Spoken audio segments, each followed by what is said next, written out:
Hi there, and welcome to the first video of the Answers Questions channel. This video is a gentle invitation for you to explore a unique path to personal growth with and through any dissociative disorder symptoms that you may be experiencing. A little bit about the author of this video, me. I'm Elena. I work in psychological therapies where we offer CBT-based guided self-help to people with common mental health difficulties. If you have anxiety or depression, then you are our person. Sadly, anything other than that is not exactly something we're equipped to deal with, such as personality disorder, bipolar, any anger management issues associated with any of those, or depersonalization and derealisation.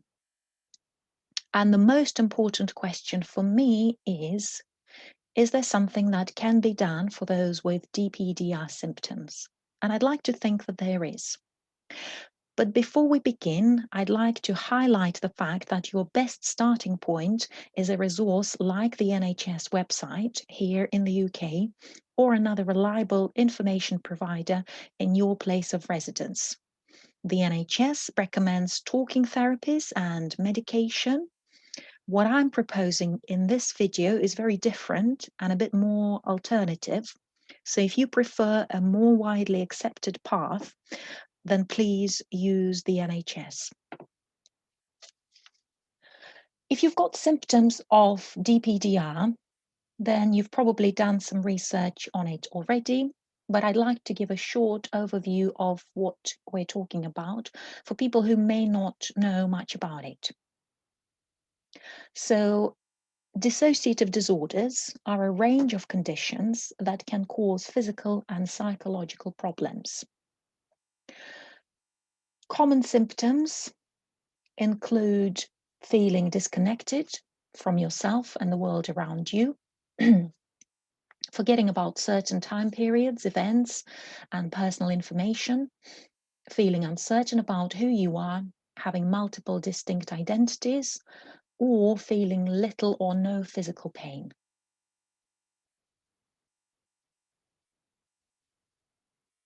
Depersonalization or derealisation disorder, the first part of it is where you have the feeling of being outside yourself and observing your actions, feelings, or thoughts from a distance. Derealisation is where you feel the world around you is unreal, and people and things around you may seem lifeless or foggy. Now, with this information in mind, I thought to myself, this is something familiar to me, and yet very different from my own experience of it through spiritual practice. I'm not the first one to make this link. Mind Charity in the UK, that is very famous for supporting people with mental health difficulties, also talks about the fact that some people choose to dissociate as a way of calming down or focusing on a task or as part of a religious or cultural ritual. The link made by mind is nothing out of the ordinary. Psycho-spiritual care is becoming more mainstream these days, which is why such practices as mindfulness, meditation, breathing exercises, or compassion-focused therapy are on the scene and being included in the therapy offer available to people today. But I haven't come across much research of the psycho-spiritual care in relation to DPDR specifically. And this is exactly what I've been keen to look into. Just like this man, I have no special talents, knowledge, or experience or skills in relation to DPDR, but I am very curious, and I hope you'll be curious and open-minded with me and help me to explore this further by trying to apply this question to your own experience. And the question is, is there any chance that DPDR can be used as a stepping stone toward a wiser, healthier, and happier way of living? Is it somewhat similar to the known spiritual practices? And can the negative experiences impact an impact of DPDR be transformed into a force for good? When I'm referring to spiritual practices or ideas in this particular case, I am mainly thinking in terms of the Buddhist concept of non-self. But we find variations of the same idea in all wisdom traditions, and also familiar experiences like altruism, generosity, and volunteering are in part based on this same idea. In Christianity, we may talk about dying to self, so it can be transformed into a seed that grows into a tree that bears fruit. In Islam, we may talk about surrender and giving up any self-focused thoughts or actions. But ultimately, it is about challenging the idea of the self that is seen as being at the core of our existence and life in the more individualistic societies today. And it's also something that is a problem in DPDR. If we go back to the idea of non-self in Buddhism, as well as secular psychology, then these are some of the key points that we need to bear in mind. The Buddha suggested that self was an illusion, and secular psychology today agrees with this same point. The Buddha says it causes pain and suffering. It stops us from seeing the truth, but the mind can be freed from it. And the non-self brings perfect peace and true happiness. The Buddha says self is the fleeting error of samsara, or the cycle of life. It is individual separateness and that egotism which causes envy and hatred. So if we now go back to the definition and the symptoms of DPDR and link them to the idea of non-self, what can we see? So the common symptoms include feeling disconnected from yourself and the world around you.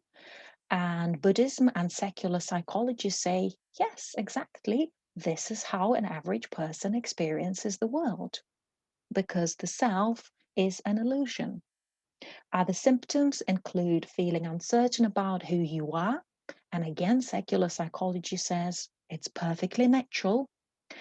And then we also experience feeling that the world around us is unreal. The other aspect of it is the feeling of being outside yourself and observing your actions, feelings, or thoughts from a distance.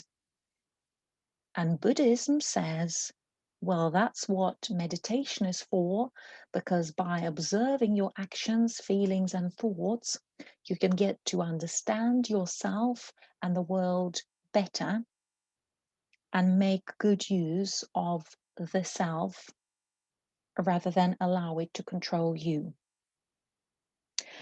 So in a nutshell, this is the hypothesis that I'd like to offer to you, and we'll be very keen to know your thoughts about it. Are depersonalization and derealisation, are they a disorder, or could they be a stepping stone on the path of realization, of discovering your full potential, of realizing your goals and your dreams, of realizing what the world out there is really like? There can be no easy answer to this question, and the story of Suzanne Segal shows the complexity of the issue. Suzanne was a writer and spiritual teacher who was also a model case of the dissociative condition known as depersonalization disorder. That's according to Wikipedia. Her journey wasn't easy in any way because she either experienced a sense of unity or the next minute a state of constant anxiety. She had to deal with trauma from her childhood years. she suffered from persistent migraines, and then sadly, being quite young, in her early 40s, she was diagnosed with a brain tumor and died. And she died leaving many questions about the root cause of her experience and leaving those questions unanswered. But the desired goal is that sense of unity of perception between ourselves and the world as Suzanne experienced it. And here's a quote from her. In the midst of a particularly eventful week, I was driving north to meet some friends when I suddenly became aware that I was driving through myself. For years, there had been no self at all. Yet here on this road, everything was myself, and I was driving through me to arrive where I already was. In essence, I was going nowhere because I was everywhere already. The infinite emptiness I knew myself to be was now apparent as the infinite substance of everything I saw. So to continue with our investigation, I intend to record a couple more videos on the topics that will cover neurodiversity, non-self, the philosophy of existence, body and mind integration, post-traumatic growth, purpose and meaning, and anything else that you'd like us to explore as part of this topic. But for now, thanks for listening, and please do join me again.